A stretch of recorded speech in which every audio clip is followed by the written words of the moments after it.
What's going on, YouTube? Welcome back to the channel. My name is DeWeezy, and welcome back to another video. So today's video, I got a question for all the anime fans out here. What is the one lesser known anime that will forever have a special place in your heart? When I was going by this is pretty much like this. If you ask someone, have you ever heard of blank anime? You ask that to 10 people, at least 7 out of the 10 people would have never heard about it. That's how less known it is. I just went with less known because it's just one of those type of anime where the core fan base that watch it or read it or both, they understand it. They know all the ins and outs about it. Since I asked y'all a question, I might as well answer it. And mine is Deadman Wonderland.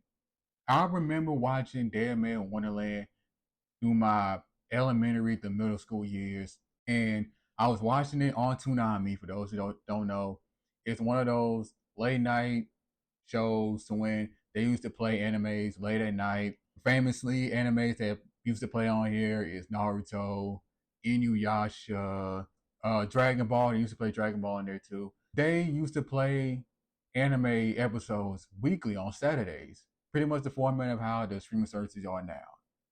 Pretty much. I picked Deadman Wonderland because I just vividly remember watching this show and seeing all the trials that Ganta did in terms of the games they had to play with the whole prison thing. I remember vividly watching his first few fights in the tournament, and he was just getting beat on. And I remember as a kid telling myself and thinking to myself, fight back. Like, you just getting beat on left and right. Just fight back. Like, Gonto was putting up no fight in the first few fights. But then the second reason I vividly remember this is because of this one character who was my first ever anime crush. She goes by the name of Karako Koshio. When I first saw her on the screen, I immediately fell in love, bro. It was crazy. I immediately fell in love. I was like, my heart was feeling some good things, man. But while all the crazy stuff to the side, here's me breaking down why do I think that this show is a less known anime that will forever have a place in my heart. So for those of you that don't know or haven't heard of Deadman Wonderland, the plot is pretty much around this kid named Ganta. As I mentioned, he's the main protagonist of this show. And the show started out by this random monster annihilating his homeroom. And he was the only one that survived. And fast forwarded, he's the one that gets framed for the straight up manslaughter that happened wrongfully. And then he gets sentenced to this world renowned prison. And when he get there, he realizes that these prisoners are being used as tourist attractions to all the billionaire people, all the government people, this, that, and the third.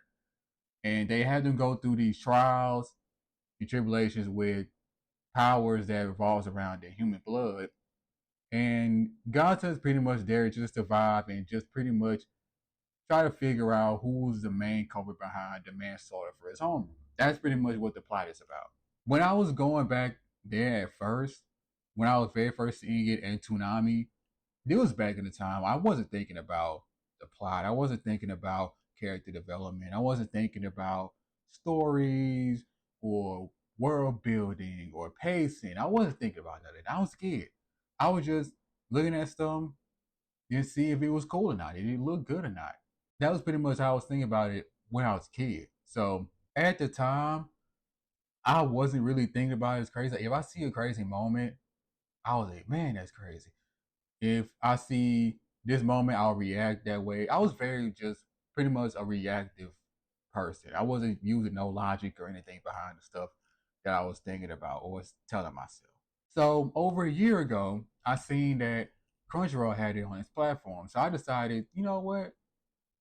I'm just gonna rewatch it to see what's happening. Now that I've matured, now that I've grown up, now that everything about me has leveled up, I'm just gonna pretty much rewatch it with a completely different mindset and basically see what was going on throughout the story. And after me watching it, I do think that it is a decent to solid anime at best, but it's hard to really put a lot of judgment on it because you can just tell that there was a lot of things that were just unfinished. There were some things that were meant to be desired, aka there was a lot of plot holes on it as well. And you can just tell that if this show had more seasons, it would be better. But since it's only one season and it got canceled like a long time ago due to multiple reasons, it's just gonna be one of those animes that I think, in my opinion, that it's just going to be something that kind of aligns with if you know, you know, quote unquote. So that's why I was just thinking about when I seen this anime. And the good parts about it is the fights are cool. I think the whole system with them using their human blood as powers, I think that was a cool idea. And you seen that it has a little drawback. The more blood you use, the weaker you are. And we've seen some pretty strong people. Another reason why I picked this anime is because even if you go look up on the internet, especially on TikTok, if you just look up Deadman Wonderland edit or Deadman Wonderland whatever, you will barely see videos of this anime of it. It's even with the most popular characters, even with Ganta, even with Karako, even with the one girl that was all white but had red paint and kind of brown mix.